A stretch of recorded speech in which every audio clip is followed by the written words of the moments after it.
Buenas tardes, compañeras y compañeros. Buenas tardes, Buenas tardes, licenciado. licenciado. ¿Se escucha? Sí, licenciado. Gracias, Mariana. Bueno, compañeros, aunque ustedes son muy pocos en esa sección, con el respeto que me merecen, les voy a dar un jalón de orejas, un llamado un llamado de jalón de orejas. Las notas que sacaron muy bajas notas y ahí ya están incluidos los puntos que me había comprometido con ustedes sobre trabajos. Eh, entonces el jalón de orejas va un poco a eso, a que hay que estudiar un poco más, preguntar en clase, a veces la veo muy pasivo en clase y son muy pocas veces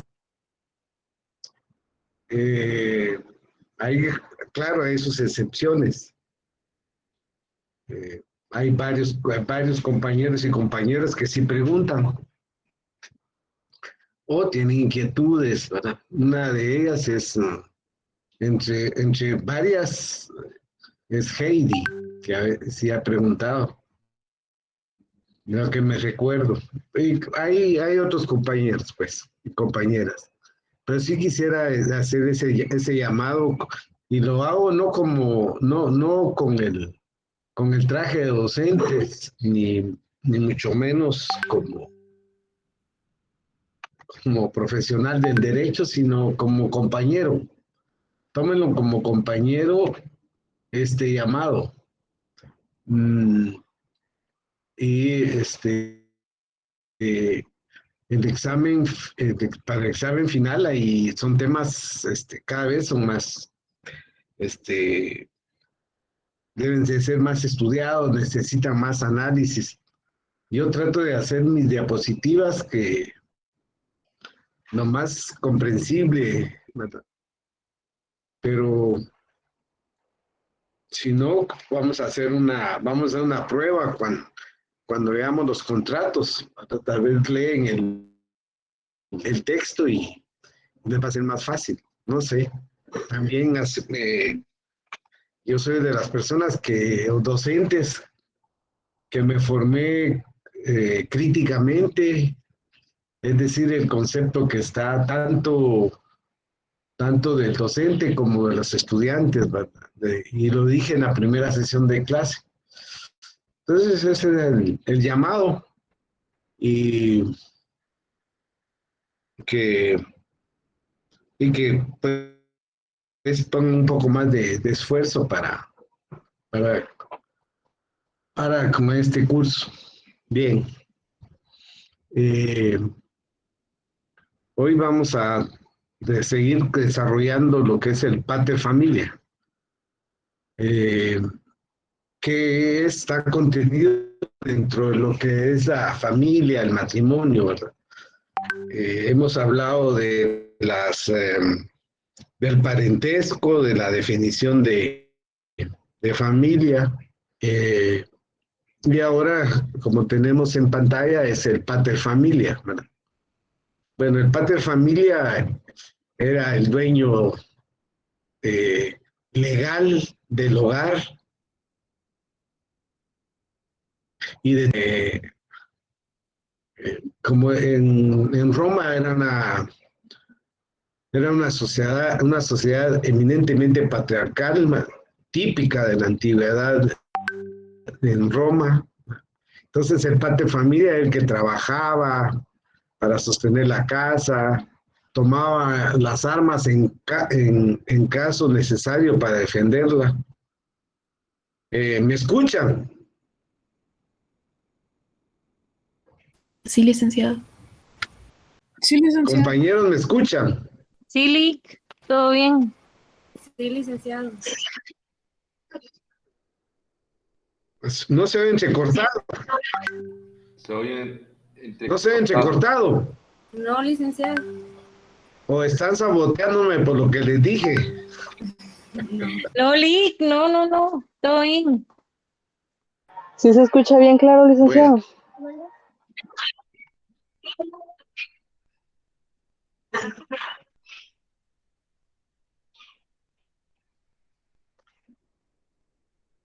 Pero está causando algún eco el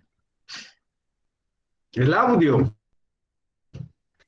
No, se escucha bien. Yo lo escucho bien.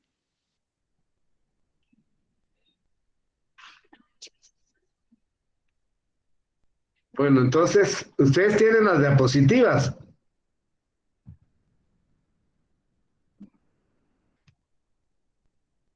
Sí, Lick, Sí, sí las licenciado. compartieron. Sí, licenciado. Bueno, ¿sí las tienen? Sí, Lick. Para Sí, que Lick. ustedes las vayan viendo ahí o...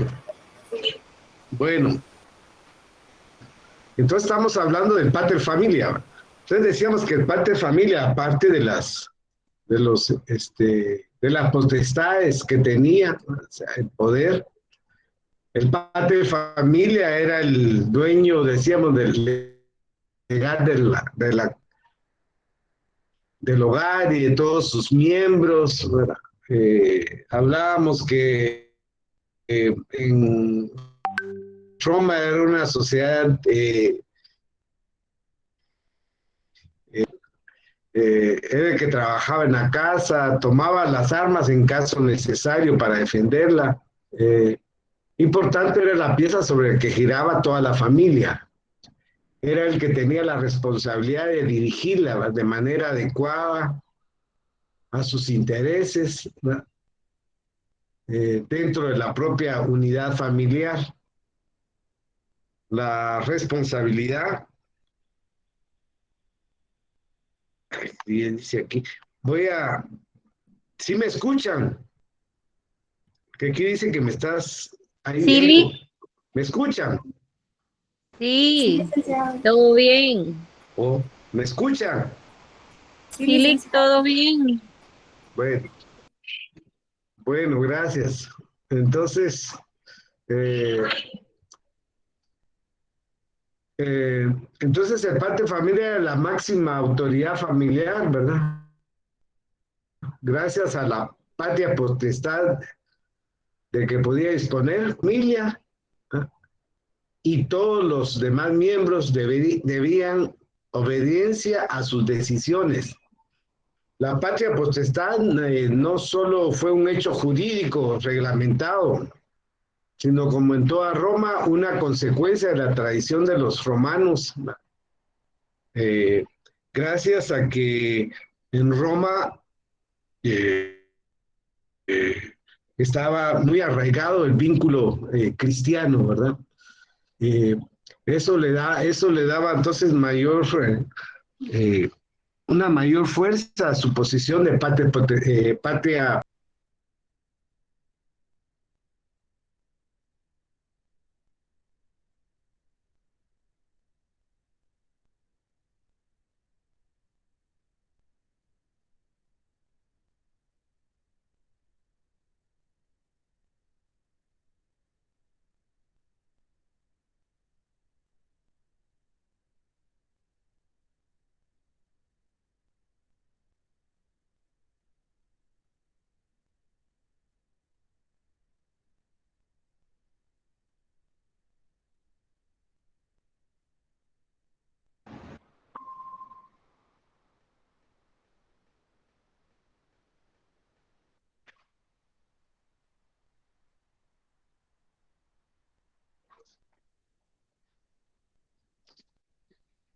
Bueno,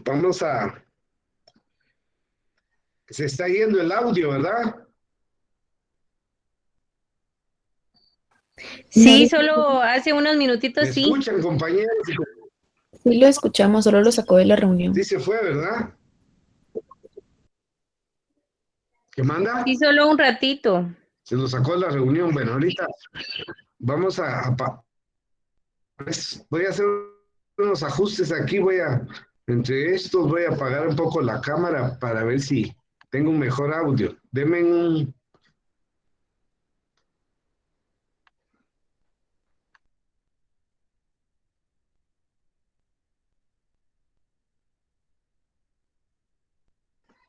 Bueno. Bueno, hice lo posible ahora a ver si se escucha mejor. Entonces hablamos de sobre la patria potestad del poder que tenía el pater familia, ¿verdad? Y entre la siguiente, tal vez María José, si puede, por favor.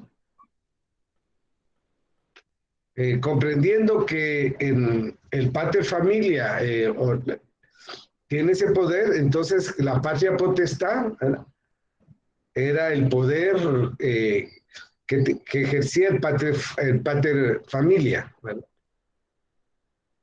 Que decíamos sobre sus descendientes y sobre aquellos que ingresaban al domus por adopción, adrogación, legitimación, ¿verdad? O legitimación. La adopción, de la cual ya sabemos, y la adrogación, que era otra forma de adoptación. Por ejemplo, en la adrogación, que alguien viniese de una familia sui juris a una familia aliene juris, ¿verdad?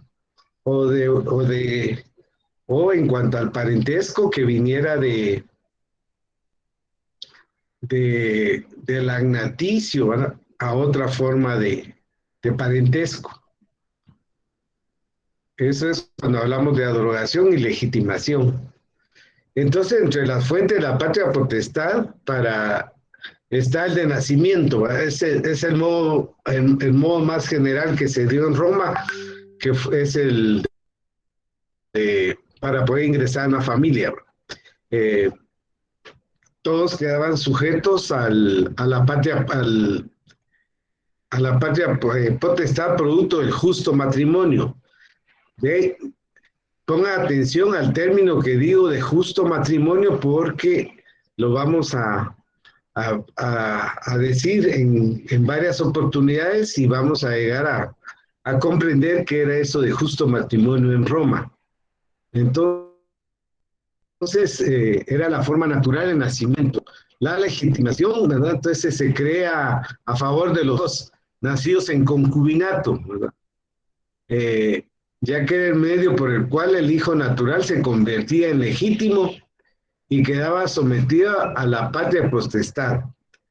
Entonces existían tres formas: el subsecuente, que es matrimonio de los padres, por obligación de la curia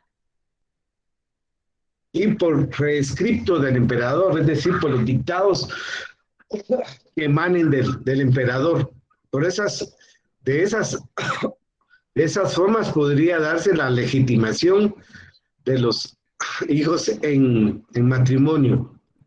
En cuanto a la drogación, decíamos que es una forma de adoptar, era la introducción de una persona en el lugar de hijo para continuar la familia y el culto. Aquí hablamos entonces de la familia, la adoptación de una persona sui juris, ¿verdad?, no sometidas a patria potestad, y se llevaba ante los comicios por las curias. Y la adopción, pues que los que podrían ser adoptados por los hijos que podrían ser adoptados para estar bajo la patria potestad, en los cuales se da nuevamente lo que hablamos del matrimonio justo, entre el hijo y el pater familia. Y era el que menos importancia tenía, el de la adoptación. Y siempre en la adoptación era aliene juris, ¿verdad?, sometimiento entonces a la patria potestad del pater familia. La siguiente es solo es bastante comprensible lo que es el convenio o conventio in man, que es el acto por el cual la mujer pasa a formar parte de la familia del marido, sometiéndose a su potestad. Cuando hablamos de que se someten a su potestad, eh, en este caso, la mujer no solo es del dominio de su persona, ¿no? Sino de sus bienes, de sus derechos políticos, porque recuerden que era una sociedad patriarcal en la cual la mujer estaba eh, totalmente al sometimiento del marido. Eh, Antiguamente se entraba en el poder marital de tres maneras, ¿verdad? Se podía. La mujer podía entrar entonces en el convenio in manim por el uso, por el pan, por la compra, ¿verdad? Entonces, el convenio in manim es el sometimiento de la mujer y la diferencia con el matrimonio es que el matrimonio sería una cosa de hecho, llamada en Roma res facti. Res facti es cosa de hecho. Entonces el matrimonio es una cosa de hecho. Eh, Mientras que el carácter jurídico, ¿no?, que pone a la mujer dentro de la familia del marido y, y mantendría entonces una dependencia, ¿no?, por el sometimiento con el marido. Veamos la diferencia. Dentro de la clasificación de, del matrimonio está la siguiente, María José, está el conferreato.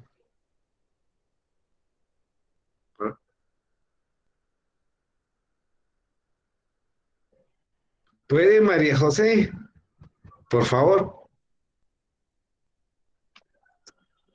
Bueno, en conferreato, una ceremonia religiosa celebrada de testigos y usa el sacerdote a quienes ellos le rendían eh,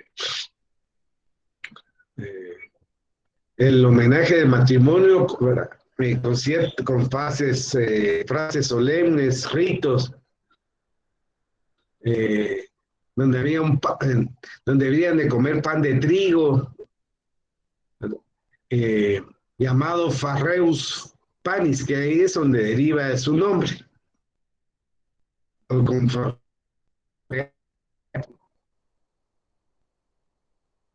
Entonces, el conferreato era en la antigua Roma patricia, es decir, de los primeros habitantes de Roma, pues, que descienden de los quirites.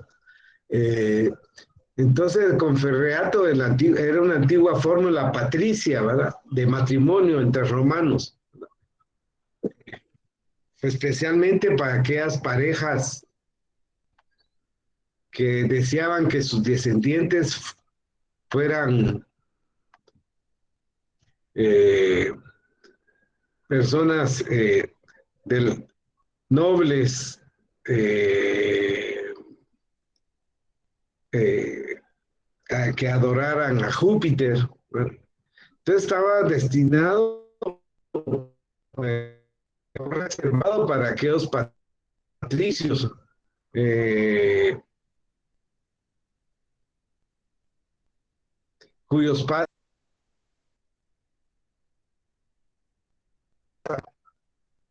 eh, reservaban a los patricios, de la cual se ponía la mano sobre la mujer, ¿no? Y eso consistía en eh, los patricios siempre casaban por conferriato. Los plebeyos lo podían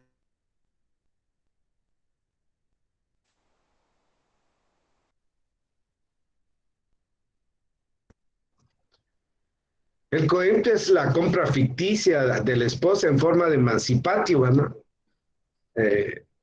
La cual solo producía la mano sobre es una convivencia ininterrumpida con la esposa durante un año. Más adelante cayó en desuso y desapareció a lo que hemos llamado esa convivencia, el concubinato. Bien. Ahora pasamos al matrimonio. El matrimonio, entonces, es la unidad o la cohabitación de dos personas de sexo distinto con la intención de ser marido y mujer, ¿verdad? Cuando hablamos marido y mujer en Roma, hablamos que se convierten en vir y uxor, ¿verdad? Vir para el hombre y uxor para la mujer, o sea, en cónyuges, hombre y mujer.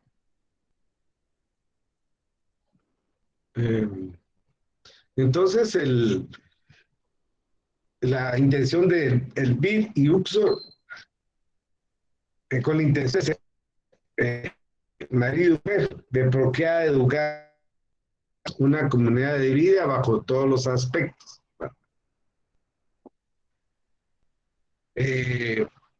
Eso es el matrimonio. La siguiente, por favor.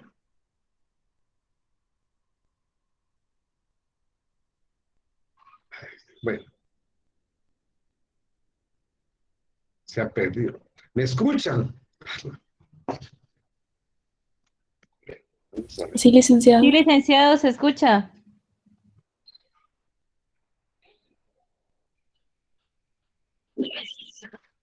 Voy a Sí, tratar se de mejorar escucha. esto porque como que se va. De verdad, pero dice que se fue la... No se escucha. Vamos a ver ahora. Ahora se escucha mejor. ¿Sí? ¿O no? Sí. ¿Me escuchan? No.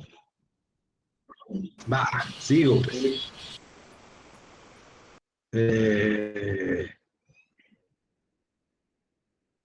Hablamos varias veces del justo matrimonio, ¿verdad? En este caso estamos viendo la definición, lo que está en la pantalla, que es la definición de matrimonio, que es hay una cohabitación, una unidad de dos personas de sexo distinto con la intención de ser marido y mujer, de procrear y educar a los hijos y constituir ellos una comunidad de vida bajo todos los aspectos. El matrimonio en Roma se perfeccionaba, como les dije anteriormente, que tuviéramos presente ese concepto de justo matrimonio. Entonces el matrimonio en Roma se perfeccionaba mediante el consentimiento, ¿verdad?, de las partes o de las personas, en el cual las justas nupcias deberían de cumplir en primer lugar el consentimiento, ¿verdad? Ser serios, el matrimonio debe ser serio, no simulado, no estar afecto a error a la entidad del otro contrayente, ser puros, simples, y no existir, y que no se diera o admitiera ninguna modalidad en contrario. Así es la justa nupcias en el matrimonio. En la compilación de Justiniano se expresa que es la unión del varón y la mujer con la intención de continuar la vida en común. Es importante indicar que el matrimonio era, y repito, una situación de hecho, reconocida y aceptada por la sociedad. y no un contrato solemne como lo es hoy, ¿verdad? En la mayoría de leyes o normas en el mundo. Su importancia, la importancia del matrimonio radica que es el fundamento de la familia romana. Y por supuesto, cuando hablamos de que es el fundamento de la familia romana, es porque ésta va a producir efectos jurídicos importantes, ¿verdad? Como la sucesión o la herencia, la tutela, la curatela y otras, y otras figuras jurídicas que son de importancia en el desarrollo jurídico de Roma. Entonces, en el matrimonio, hablando de esto y las justas nupcias, pasamos a ver lo que son los requisitos en el matrimonio, ¿verdad? Uno de los requisitos es que se tenga capacidad natural o aptitud sexual para poder procrear. 12 años para la mujer y 14 para el varón, ¿verdad? Siempre que acá se dé el consentimiento de los padres de ambos cónyuges. Tener connubium, ¿verdad? O aptitud legal para contraer matrimonio justo, con consentimiento, ser puro, ser simple, ¿verdad? Tener clara la identidad de la otra persona, ¿verdad? Eso es cuando hablamos de que tenga ese consentimiento libre para la celebración del matrimonio. Y el consentimiento de los padres de familia en caso de los contrayentes también fueran aliene iuris, ¿verdad? Aliene iuris, ¿verdad? Son los que están sujetos a la patria potestad. Cuando hablo del connubium en el derecho romano, que es el que decíamos que es aptitud legal para contraer matrimonio justo, es el libre y ciudadano romano. Cuando hablo de connubium, en el derecho romano es la capacidad para tomar esposa. En otras palabras, es el derecho a contraer matrimonio legal. Los ciudadanos romanos tenían connubium,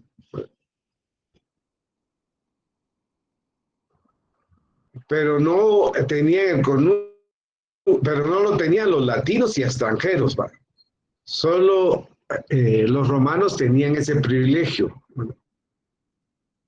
Mucho menos tenían connubio con esclavos. La relación matrimonial es entre ciudadanos, ¿verdad? Patricios. Y acá es importante mencionar también, después del connubium, hablar del aliene iuris, ¿verdad? Que ya sabemos que es el que aliene iuris, quienes vienen de ese estatus de familia, pues es el que no tienen derecho, o literalmente aliene iuris es sin derecho, o bajo derecho de otro. En cuanto a los impedimentos del matrimonio, pues están los parentescos de sangre o cognición, ¿verdad? Que la cognición en el derecho romano, como ya lo hemos visto, es el parentesco por consanguinidad, ¿verdad? O lo que es lo mismo, basado en un vínculo de sangre. En un sentido más amplio, la cognición aludía al parentesco de sangre, mientras que la admisión se hallaba referida al parentesco civil. Entonces estamos hablando de la cognación, ¿verdad? Que es lo que tenemos que es una de las limitantes o, mejor dicho, impedimentos del parentesco de sangre. Es uno de ellos. La afinidad en línea recta.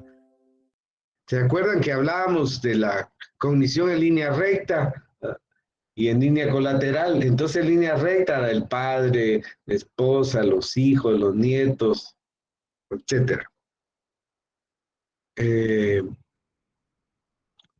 El adulterio, ¿verdad? Que en Roma era muy castigado el adulterio, sobre todo para la mujer, ¿verdad? Que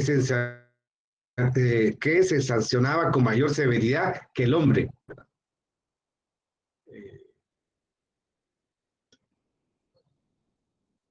El parentesco por adopción, ¿verdad? Es decir, que cuando se da la adopción de los hijos o los hijos también que les son vendidos al pater familia, se crea un vínculo de filiación, ¿verdad? De parentesco. Entonces también entre ellos había un pedimento de poder contraer matrimonio. Y otros podría ser entre el tutor y sus descendientes y la pupila, que es lo que vamos a ver seguidamente. Entonces, el efecto de la relación en relación de los cónyuges, los efectos son, adquiría el título de vir y uxor, de hombre-mujer. El cónyuge tiene derecho a suceder, a la sucesión, a la herencia del otro cónyuge, siempre que estén unidos en justo matrimonio, es decir, que haya consentimiento y los demás requisitos que hablábamos en el justo matrimonio, ¿verdad? Que no fuera simulado, que fueran puros, simples, ¿verdad? Y que hubiera identidad con la pareja o con el cónyuge, ¿verdad?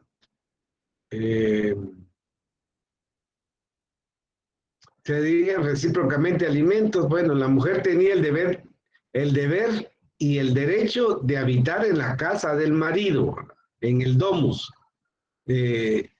No ejercitar en contra del cónyuge acción infamante, ¿verdad? Disfrutar del beneficio competentae, el beneficio, que en otras palabras es el beneficio de competencia, es el derecho que tienen algunos deudores por razón de parentesco, ¿verdad? O bien de relaciones o de grado, para no ser reconvenidos u obligados, ¿verdad?, más de lo que pudieran hacer o pagar después de atender sus propias subsistencias. Ese es es decir, cuando hablamos del disfrutar del beneficio compitae, si alguno de ellos era obligado de los cónyuges por deudas, ¿verdad? Y se les remetían a uno de los cónyuges, al otro cónyuge, tenía ese beneficio, ¿verdad? Hasta que pudiera atender sus necesidades o bien su subsistencia, entonces podría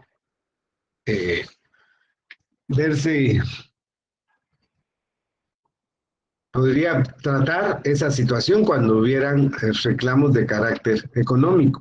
Pero entonces es el beneficio compitae, ¿verdad?, que primero tendrían que cubrir sus propias necesidades. Tampoco entre ellos se daban donaciones recíprocas.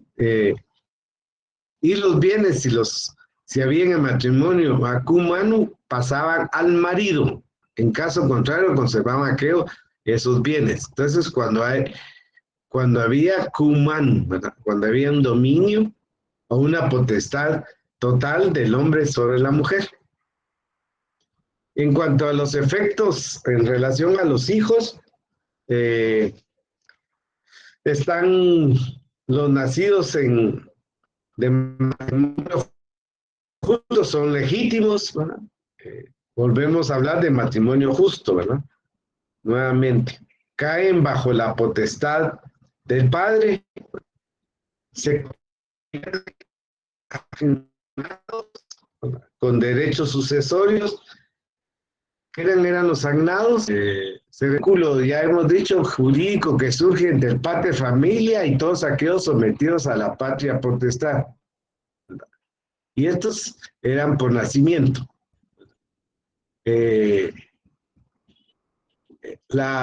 Dice, y se debe reciprocidad de alimentos con los padres, ¿va? Respeto y obediencia. Eso es en cuanto a los efectos.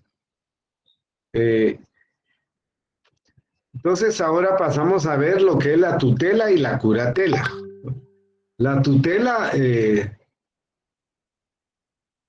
el derecho romano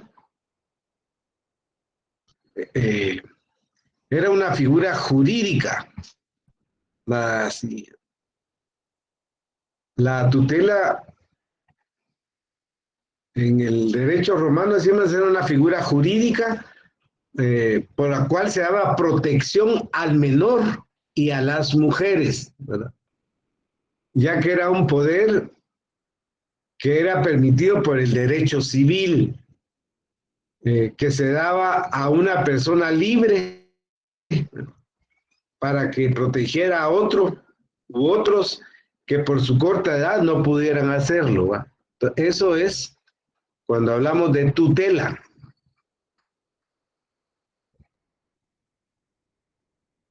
Un ejemplo de esto es que no es para proteger, es la potestad dadas y permitidas por el derecho civil sobre un individuo libre para proteger por su edad o sexo, menores de edad, mujeres, y que no puedan defenderse espontáneamente. Y la curatela estaba dirigida para situaciones excepcionales, ¿verdad? Y fue creada por el derecho romano para proteger el patrimonio de los incapaces, ¿verdad? No sometidos a tutela, obviamente. Para el caso de los enfermos mentales o dementes, y para los pródigos, sujetos a interdicción. Cuando hablamos de pródigo es aquella persona que gasta desordenadamente sus bienes o recursos, ¿verdad? Y entonces antepone una acción del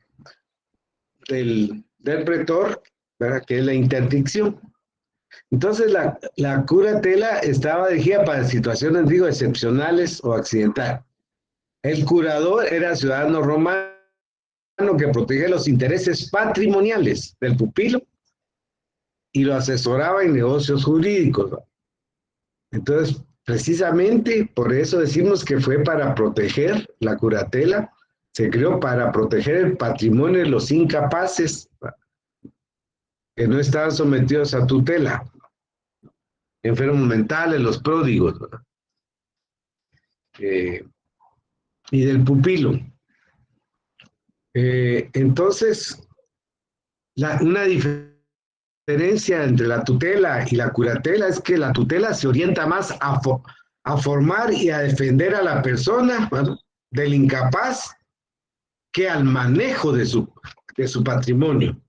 La curatela se endereza más hacia la custodia, defensa y manejo de los bienes que al cuidado y formación de la persona, como sí lo tiene la tutela. Seguimos. Ahora pasamos a ver en cuanto a la tutela, ciertos elementos importantes dentro de esto, que la tutela ¿quiénes están sujetos a la tutela? Los infantes, los impúberes, las mujeres. Pues de los infantes, los menores de edad, los impúberes, que no habían alcanzado la mayoría de edad de acuerdo a la ley romana, y las mujeres, ¿va? Estaban sujetos a tutela y estaban a eso los tipos los tipos de tutela, la testamentaria, legítima y la dátiva. Bueno, en la época romana, la tutela testamentaria, estaba la tutela testamentaria, la tutela legítima y la tutela deferida por el magistrado o tutela dátiva, ¿no? Teniendo entre ellos primacía la tutela testamentaria, pues era sola falta de tutor testamentario cuando se abría la tutela legítima y a falta de tutela, a falta de tutor legítimo, correspondía entonces la dátiva, es decir, por medio del magistrado. La tutela testamentaria es la designación del tutor y, o disposición del tutor de última voluntad, ¿verdad? Declara que quién debe ser el administrador. En caso de necesario, la tutela, ¿verdad? La tutela testamentaria. La legítima es la que se produce en virtud de la ley y a esta están llamados los que están por parentesco agnados y después lo que correspondería sería la aprobación correspondiente de quién sería el tutor. Y eso también se da en la sucesión, ¿verdad? La sucesión es cuando hablamos de la herencia, testamento, la herencia, que lo vamos a ver en la próxima sesión. Y la curatela finalmente se sometían a los furiosi, que eran los afectados de sus facultades mentales, el prodi o prodigos, o pródigos, pero mejor dicho, sujetos a interdicción, ¿verdad? Y menores de 25 años, ¿verdad? Los impúberes. Cuando hablamos del pródigo, en el derecho romano es la persona que decíamos que gastaba desordenadamente su propio patrimonio de forma reiterada, injustificada y en detrimento de su familia. Y por lo tanto, para constituirse en una persona en pródigo, debía ser declarado por un juez competente y mediante una sentencia firme. Y los tipos, pues ya hablamos de la legítima y la dátiva. La legítima, que es lo que nosotros hemos llamado, que es la que es producto de la ley, ¿verdad? Y la dávita es cuando le corresponde al magistrado pretor realizar lo relacionado a la curatela, a la designación del que se denomina en la curatela como la persona que va a proteger los intereses del patrimonio, ¿verdad? Es decir, el curador. Y las extinciones, pues la muerte del pupilo, pues la pubertad del pupilo, ¿verdad? Que ya no es menor de edad, pues muerte del tutor, vencimiento del término para el cual fue establecido la calidad de la tutela, ¿verdad? Y el cumplimiento de una condición. Esos serían entonces lo que hablamos de familia. En el transcurso de esta semana envío las preguntas de tanto de lo que es la persona como de la familia. ¿Tiene alguna pregunta?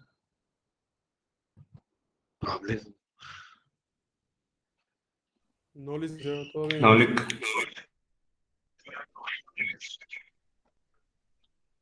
Bueno, entonces, si me permiten, vamos a empezar a introducirnos al tema de la sucesión.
Bueno, compañeros, eh, ¿ven lo que tengo en la pantalla? Sí, Lick. Bueno, miren, pues, les voy a hablar por el tiempo, voy a hacer una introducción a lo que son las sucesiones. Eh, en primera instancia, sobre esto de sucesiones, decir, hablar desde el punto de vista de la Real Academia Española, la palabra sucesión proviene del latín sucesio, sucesiones o sucesonios o sucesiones, ¿verdad? Que posee varios significados. Estas, por las palabras que acabo de mencionar, sucesios, sucesiones, son latinas. Entonces, tiene varios significados, como conjunto de bienes, derechos y obligaciones transmisibles a un heredero o legatario. Por otro lado, está entrada a continuación de una persona o cosa en lugar de otra. Otro significado es entrar en una persona o cosa en lugar de otra o seguir de ella. Otro significado, descendencia o procedencia de un progenitor. Eso es, digamos, cuando hablamos de sucesiones. Entonces, en Roma la palabra sucesión deriva de sucedere, que significa la relación entre un antecedor o antecesor y el sucesor. Eso es la palabra latina en Roma, sucedere, ¿va? Entre el antecesor y el sucesor. Al antecesor le sucede el sucesor, valga el juego de palabras. En ese sentido amplio, en sentido amplio decimos que es la sustitución de una persona por otra en una relación jurídica. En este sentido es por causa de muerte o por intervivos, ¿verdad? Ulpiano, ¿verdad? Que ya lo hemos citado ahí en lo que es el matrimonio y en otros temas jurídicos de Roma. Ulpiano, les he dicho que era jurisconsulto romano, ¿verdad? Considerado uno de los más grandes de la historia del derecho romano. Y Ulpiano dice que la herencia no representa a la persona del heredero, sino a la del difunto, como está comprobado por múltiples argumentos en el Código Civil. Actualmente, digamos, hablando de las sucesiones, hay un concepto que es la adquisición por parte de una persona de los bienes enajenados o abandonados por otro, ¿verdad? Cuando manifestaba que el antecesor le sucede al sucesor, aquí, cuando hablamos de que hay un concepto moderno de herencia, en la cual decimos que es la adquisición por parte de una persona de los bienes enajenados o abandonados por otra, aquí hay cambio de figuras sobre las personas. Está el adquirente, que sucede al causante, ¿verdad? O enajenante. Ya vamos a hablarlo con términos más propios con el derecho romano, ¿verdad? Con que está el cujus, ¿verdad? Que es el difunto, y el eres, que es el que hereda. Bien, entonces hay diversos tipos de herencia, a título universal, a título particular, a título singular, ¿verdad? A título universal consiste en la totalidad del patrimonio, ¿va? Como un bloque, y a título singular, derechos singulares, determinados y separados. El derecho sucesorio o hereditario, entonces, es la cesión de derechos de carácter privado constituido por el conjunto de normas, ¿verdad?, que regulan el destino, es decir, el Código Civil, ¿verdad?, que ha de darse en las relaciones jurídicas de una persona física, ¿verdad?, cuando ésta muere. Todo esto que como introducción que estamos hablando, tanto en las instituciones de Roma, estoy hablando de del conjunto o compilación de leyes que hizo Justiniano, es decir, el digesto, la novela, las constituciones, ¿verdad? No hay una sistematización clara sobre lo que son las sucesiones. El derecho hereditario fue sufriendo transformaciones con el correr de los siglos, ¿no?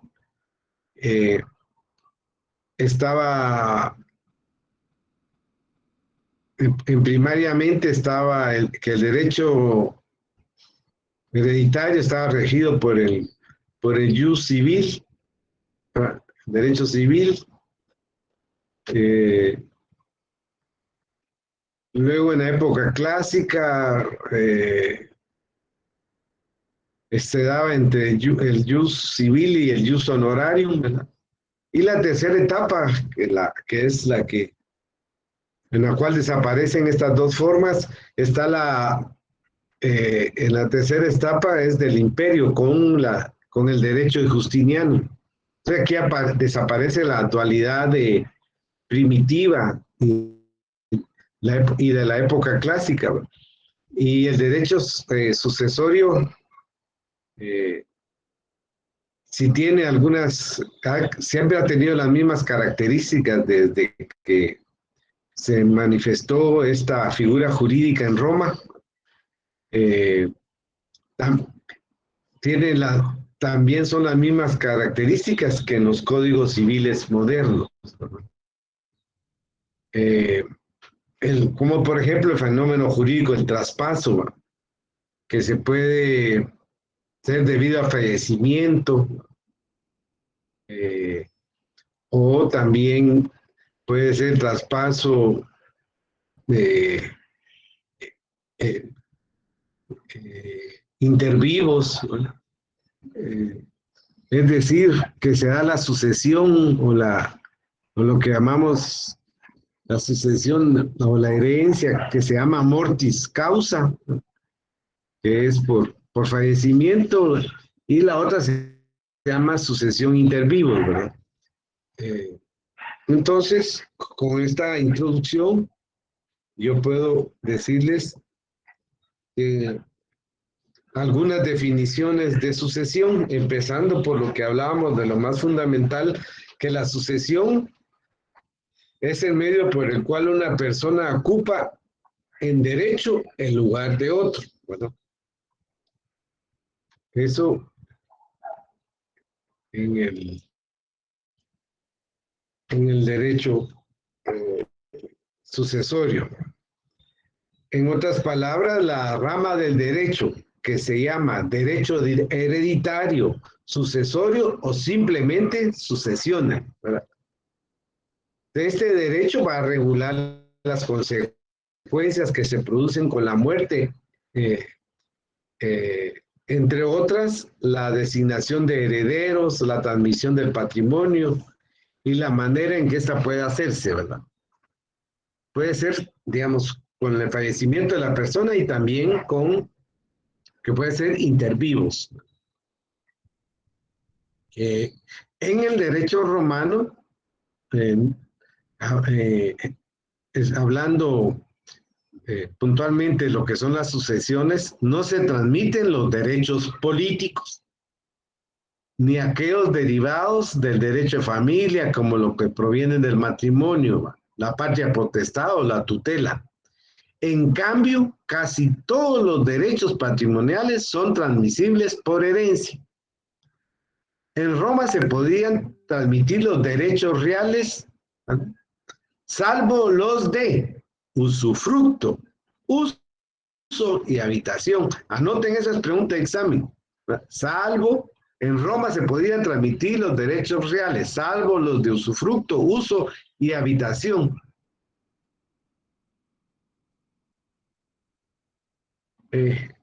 Entonces, con la sucesión, entonces, es el medio por el cual una persona ocupa el derecho de otro.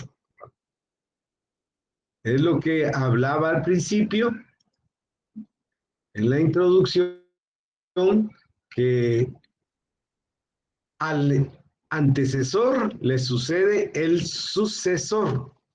Al antecesor le sucede el sucesor. Por eso es importante este juego de palabras. Como definiciones del derecho sucesorio, es la sustitución o suplantación de una persona por otra en una relación jurídica. Hay otras definiciones como el fenómeno por el cual un sujeto asume respecto de una relación jurídicamente relevante la misma posición que precedentemente era ocupada por otro sujeto. Y en su acepción estricta es el cambio de titular en el conjunto de relaciones jurídicas de una persona por fallecimiento de esta. Entonces, la sucesión tiene por objeto la regulación del patrimonio de una persona después de su muerte. Y volvemos a hablar del patrimonio. Es decir, porque la sucesión, repito, la sucesión hereditaria dentro del derecho romano tiene por objeto la regulación del patrimonio de una persona después de su muerte. Entonces, el patrimonio, ¿qué es el patrimonio? Está compuesto por todos los bienes activos y pasivos que conforman el caudal hereditario, el cual era llamado por los romanos AS, con lo que le daban una configuración monetaria, es decir, la moneda romana, ¿verdad? El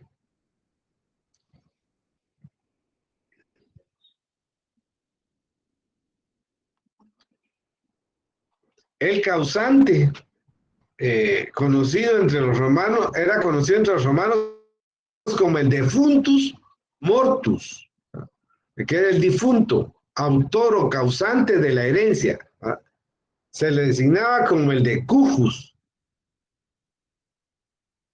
por abreviar la frase en latino, cujus hereditaria agitur, o sea, de cuya herencia se trata, en esta persona que transmite los derechos sucesorios al heredero. Cujus es un término que le da nombre a la persona del difunto, ¿verdad? O al autor del testamento en una sucesión testamentaria o legítima en el ámbito jurídico. El heredero, llamado también eres, una vez fallecido el causante, este va a ocupar su lugar, pues, porque debe haber, ya sea por disposición legal, disposición testamentaria, una persona va a ocupar ese puesto, ¿no? Y es la que va a recibir los frutos del difunto, que es también, se le conoce como heredero, adquirente, sucesor, causaviente. Bueno, esa es la pequeña introducción que hacemos hoy. Voy a mandar las diapositivas también en el transcurso de la semana. ¿Preguntas?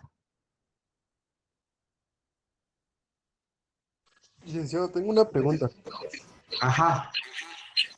Es sobre los derechos personales. Digamos que dentro de un contrato hay dos personas que, no sé, tienen una copropiedad. Y si muere una persona, entonces el contrato, ¿a quién se le queda? ¿A la persona que queda viva o a las familiares de la persona que murió? ¿A una copropiedad qué? Que es que lo último se medio cortó. ¿Que a quién le quedan? ¿Decís? Sí, es que digamos que en una copropiedad hay dos personas que son dueñas de un bien, por decirlo de esa manera. Sí. Una persona Son muere. congeminados, Una ¿no? persona muere. Sí, una persona Sí. muere. Uno de Entonces, los dos copropietarios. Sí, cabal. Ajá. Y si una persona muere, ¿a quién le queda, digamos, el bien de la persona que fallece, que está dentro de la copropiedad? ¿A los hijos o al único que queda dentro de la copropiedad? Al que eso es, mira, la copropiedad es cuando hablamos de la copropiedad como derechos reales. ¿Te acordás cuando hablamos de eso, los derechos reales de la... ¿Qué hablamos de la copropiedad? ¿Te acuerdas?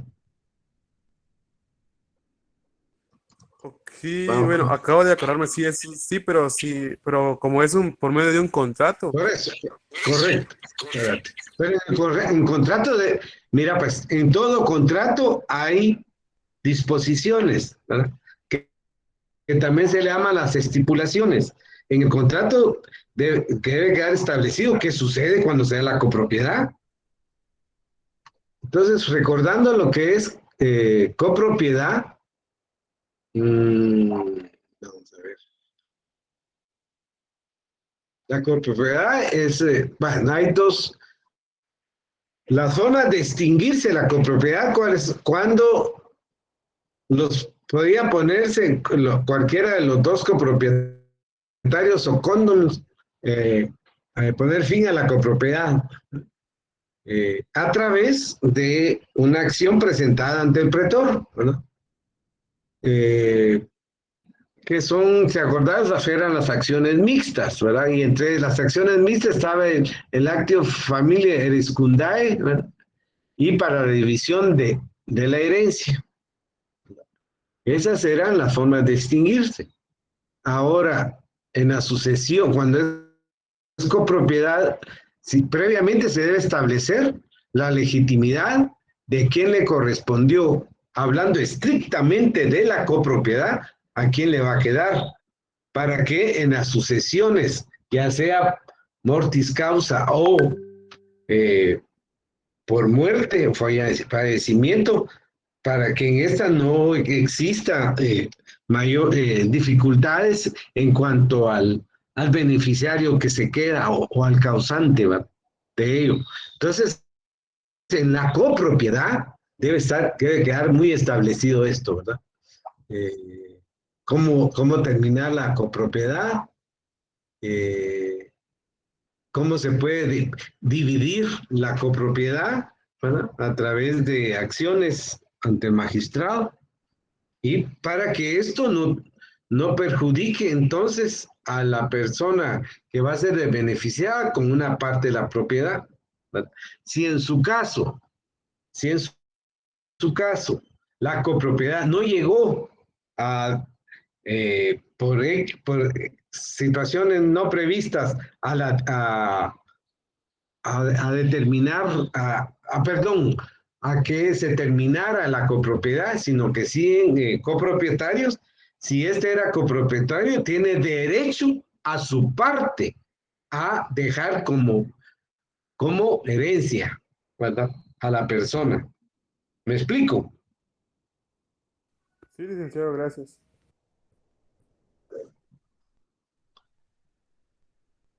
¿Me explico? Sí, licenciado, gracias. Oh, ya no se escuchó. ¿Seguro? Va. Sí, licenciado, todo bien, gracias. Otra pregunta. Bueno, Kevin, ¿alguna otra pregunta?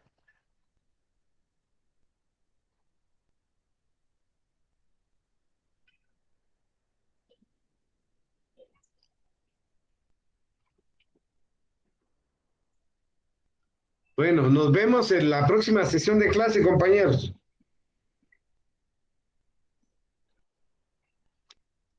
Gracias, licenciado. Feliz tarde. Feliz tarde, Sí, licenciado, licenciado. gracias. Feliz tarde. Igualmente, gracias.